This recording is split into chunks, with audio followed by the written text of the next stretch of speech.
आई अगं शांत हो. काय नाही उरलंय ग आता, माझं काहीच उरलं नाही. पुढच्या पोरानं घराबाहेर काढलं मला. अजूनही असं वाटतंय ग, पुढच्या पोरीकडे आसरा मिळेल मला.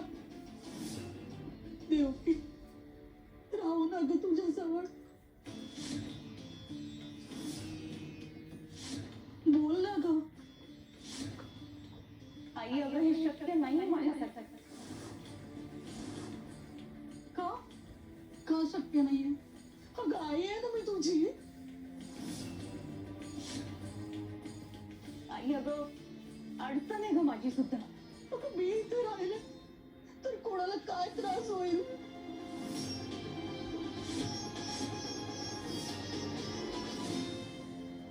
आम्हाला होतोय त्रास.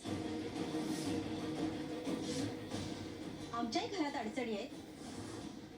आमची एकुलती एक सून आहे, तिच्यावर जबाबदारी आहे.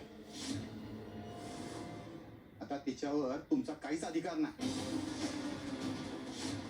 नातू झाल्याशिवाय मुलीच्या सासरचं पाणी देखील प्यायचं नाही असं आमच्या घरात म्हणतात. आणि तुम्ही आमच्या घरी राहायची मागणी करताय.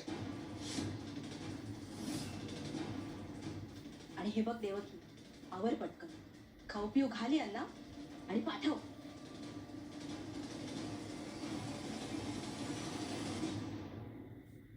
आई तू माझी मान खाली घालायला लावलीस ग मला.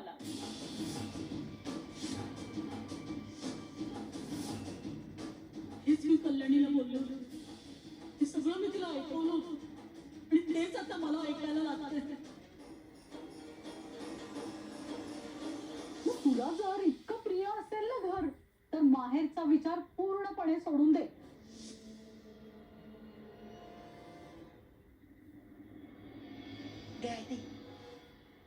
जरा ना 4 चमचे साजूक तूप जास्त घाला.